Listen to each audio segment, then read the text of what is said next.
D&D rocks. Digimon rocks. D&D rocks. Cinema തോരങ്ങളുടെ phone നമ്പറുകൾ. താരങ്ങളുടെ ഫോൺ നമ്പറുകൾ. വില പന്ത് 10 രൂപ.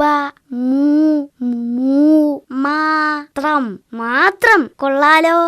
ചേട്ടാ, എനിക്ക് ഈ സിനിമാ താരങ്ങളുടെ ഫോൺ നമ്പറുകൾ വേണം.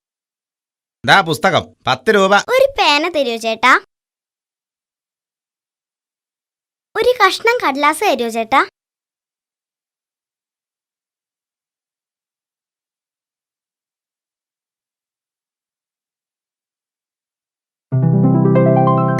ബുക്ക്. Thank you.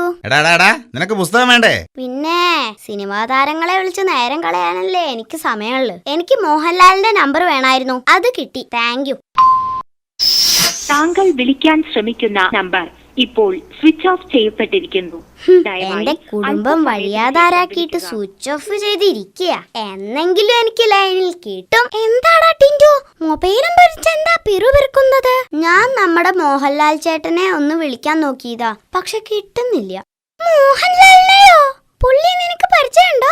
അങ്ങനെ പരിചയമില്ലാത്ത ആരാടോ നമ്മുടെ രാജ്യത്തുള്ള മണ്ടൻ ഒന്നുമില്ല. നീ എന്തു പറയാനാ വിളിച്ചത്? 2 ചീത്ത പറയാൻ. അയ്യോ, ലാലേട്ടനെ ചീത്ത പറയാനോ? ദേ, ഫാൻസുകാര് കേൾക്കണ്ട, നിന്നെ തല്ലി ഓടിക്കും. എന്താടാ പ്രശ്നം? അങ്ങേരുടെ വാക്ക് വിശ്വസിച്ച് എന്റെ അച്ഛൻ ആകെ നശിച്ചു പോയടാ ദീപു. ദേ, അനാവശ്യം പറയല്ലേ. നിനക്ക് വട്ടല്ല ദീപു.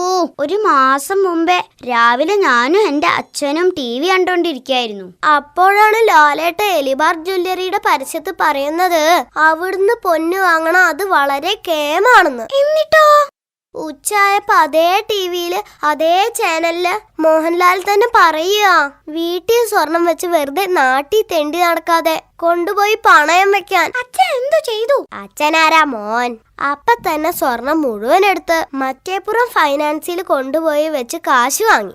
വൈകുന്നേരം ആയപ്പോഴല്ലടാ ദീപു സംഗതി പ്രശ്നമായത്. എന്തു പറ്റി? എന്ത് പ്രശ്ന? വൈകുന്നേരം ആയപ്പോ ടിവിയിലിരുന്ന് ലാലേട്ടനൊരു ചോദ്യം, വൈകിട്ട് എന്താ പരിപാടിന്ന്. കേട്ട പാതി കേൾക്കാത്ത പാതി അച്ഛൻ അറിഞ്ഞൊരു ഓട്ടം. എവിടേക്ക്? ബാറിലേക്ക്. ആ കാശ് മുഴുവൻ വെള്ളടിച്ച് തീർത്തു. അങ്ങനെ ലേനി കിട്ടട്ടെ. ഇതെന്ത് പണിയാൻ ചോദിക്കണല്ലോ. Digimon